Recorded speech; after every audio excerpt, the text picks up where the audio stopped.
Salut, namasté, rebonjour, merci d'être sur ma chaîne. Aujourd'hui, on va parler de la question de la conscience et du transhumanisme en regardant deux vidéos, une par un passage d'un mec qui s'appelle Alex Hormozi et après un autre qui est un clip d'un film de 2014 avec Johnny Depp qui s'appelle Transcendance. Et la question est la suivante, si on arrive à télécharger notre soi-disant personnalité, et là c'est là où toute la question se pose, sur un nuage par exemple, un nuage digital, est-ce que ce téléchargement c'est nous ou est-ce que c'est pas vraiment nous quoi? Voilà ce que Alex Hormozi dit à propos d'une nouvelle technologie d'intelligence artificielle hyper sophistiquée. So one question about life itself. If we define death as the inability to receive inputs.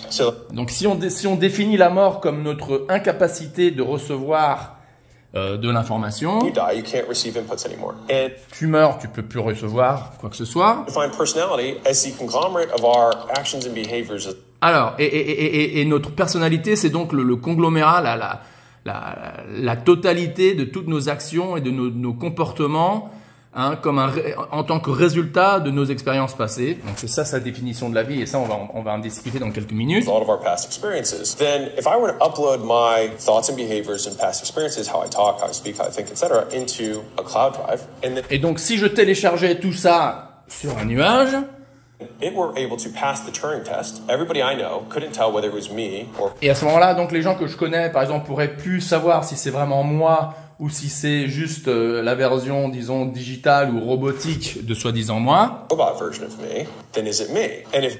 Et alors à ce moment-là, est-ce que c'est moi? Donc la grande question. Ce thème a été déjà touché plusieurs fois. Et donc dans le film avec Johnny Depp, là vous le voyez, il va mourir. On lui a tiré une balle, empoisonné, je sais pas quoi. Il va mourir dans quelques jours. Donc il essaie de faire la même chose, quoi, de télécharger sa conscience entre guillemets, hein, donc un transhumanisme à donf sur un nuage, un cloud. Il meurt, et sa petite copine, et miracle, il arrive à communiquer avec elle du nuage. Regardez en quelques secondes. Donc là, c'est ces dernières minutes. Tout est en train d'être téléchargé. Après, donc, eux, ils croient qu'il est en train de dormir, mais en fait, il est mort.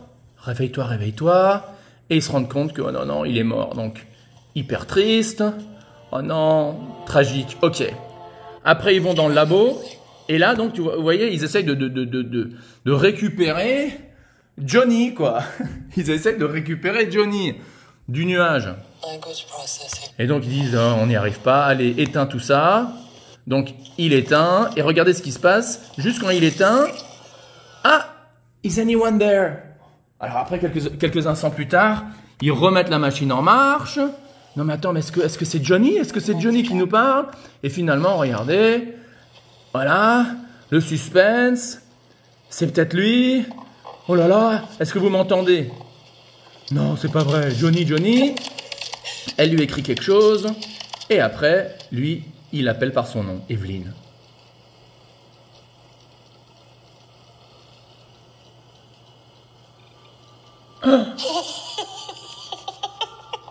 Alors, discutons ça d'un point de vue de la philosophie du yoga. Ou je dirais même de la point de vue de n'importe quel théiste qui croit, par définition, que la conscience, c'est pas quelque chose de matériel.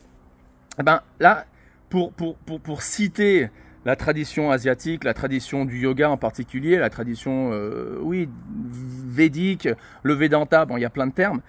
L'idée, c'est que la conscience est, par définition, comme de l'huile comparée à de l'eau, quoi.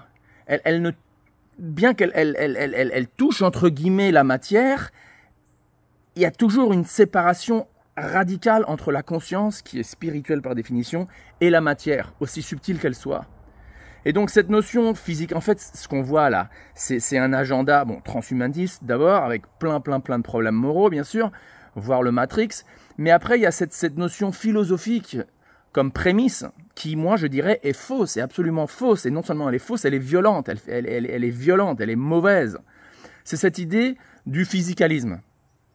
Le physicalisme, en quelques mots, tout ce qui est phénomène de la conscience peut et ne peut, il n'y a pas d'autre option que d'être réduit ou réduite à simplement des interactions dans le domaine de la matière, des neurones, des protones, c'est que ultimement la conscience, c'est de la matière.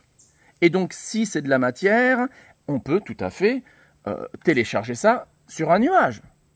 Parce que tout, comme on a vu avec ce type au début, si notre personnalité, si notre soi, notre moi véritable, c'est en effet juste un conglomérat, je fais des anglicismes, une combinaison, une totalité de toutes nos actions, notre personnalité basée sur nos expériences passées, eh ben voilà. Donc si c'est vraiment ça, nous, eh ben en effet, on peut être dupliqué, on peut être répliqué ou dupliqué, et ce qu'on retrouve plus tard, c'est exactement nous, quoi. Mais selon la philosophie du yoga, le nous, c'est l'atma, l'âme, le mot qui commence avec a, l'âme, et l'âme, par définition, n'est pas matériel. Et donc, on pourrait peut-être, en effet, transmettre, télécharger toutes nos personnalités, mais il manque un élément, et cet élément, il n'est pas matériel. Cet élément est spirituel. Et ça peut jamais être téléchargé, parce qu'il est par définition métaphysique. Hein. Donc ça devrait nous donner de l'inspiration, quoi. On devrait croire que oui, on est essentiellement des êtres spirituels. Et donc, même si l'agenda transhumanisme va jusqu'au point, je sais pas, du film Matrix, où on est carrément complètement dans un monde virtuel et notre corps physique est dans un sort d'une petite soucoupe là avec du fluide qui nous garde en vie, etc., etc., etc. L'extrême à fond, quoi, du transhumanisme. On ne pourra jamais être modifié complètement. On ne pourra jamais être contrôlé essentiellement parce que par définition, nous ne sommes pas la matière, nous sommes des êtres spirituels. Merci d'avoir regardé. À la prochaine. Merci encore. Et bonjour de Tulum. Namasté.